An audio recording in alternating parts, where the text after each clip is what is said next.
Brian Powell of I Run Far here with Megan Kimmel before the 2015 The North Face Endurance Challenge 50-mile championships. How are you, Megan? I'm doing good, Brian. How are you? All right. This is your, it's hard to believe, this is your 4th time in a row back at this race, right? Yeah, yep, it is. DNF 3 years ago, then 10th, then 2nd. Yep. It's a good trend. Yeah. I've been happy with all of it, actually. Yeah? Mm-hmm. Now, you have, for many years, you really concentrated on sort of shorter trail running. And over the last couple years, you've done some more ultras. You've gone more toward the marathon distance. You'll still mix it up shorter, but Yep. What's been the reason for that? I think part of me is kind of like a rootsy kind of person, to tell you the truth. And I'm like, I'm not letting go of short distance races. Because I feel like ultra running really has like caught onto a trend, and I think there's still so much more to short distance running and like the mid distance, the half marathons, the marathons that really a large part of the population like does and is feasible for the large part of the population. So I like the idea of that not like losing its ground, to tell you the truth. And I also like the variety in training for myself personally. Yeah. And I still like running fast. I don't want to lose the leg speed until I'm a little bit older, and I'm getting there. Then what's caused you to do some more ultra marathons? The challenge. Yeah. The fact that it is kind of a growing part of the sport, and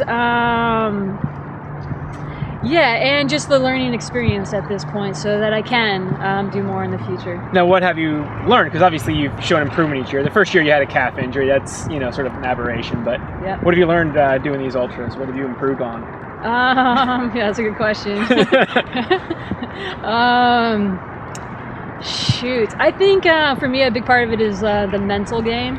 And so I think more than anything, I gain confidence within the distance, doing them over and over and over again. And certainly there's much to be gained as far as nutrition and some of hydration for sure.